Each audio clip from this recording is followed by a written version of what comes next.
In the port of Beirut's Borj Hamoud district, fishermen may be the latest victims of the country's ongoing trash crisis. This is because a huge rubbish mountain is now being dug up and dumped into the Mediterranean as part of a land reclamation project.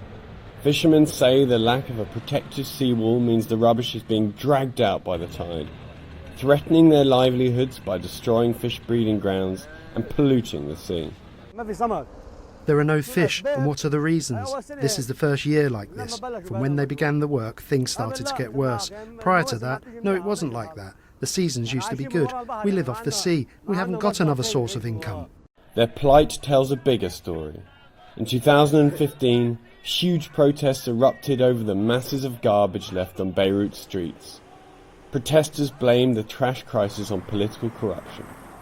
The Borj Hamoud plan came about as a short-term fix to deal with new waste, while authorities plan for longer-term solutions. Protests now are much smaller, even though the number of illegal rubbish dumps across the country is actually up since 2015. And Lebanon's Environment Ministry, the focus of much scorn, blames the country's politicians for failing to adopt its proposed waste management plans. We should have a strategy. In 2 years, Borj Hamoud will be closed. What is the alternative? Nothing. The waste will goes back to the streets. Those behind the land reclamation in Borj Hamoud say only non-polluting waste is dumped into the sea.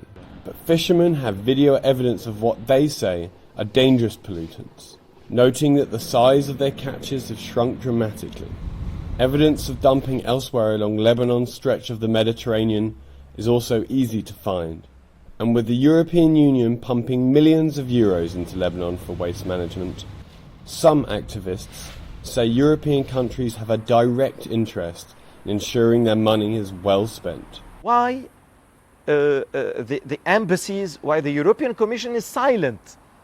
They will have a negative impact on their seashores, on their tourism, not only in Lebanon. A seawall is now expected to be built in Borj Hamoud, but these fishermen say it may come too little, too late. John Owens for VOA News, Beirut.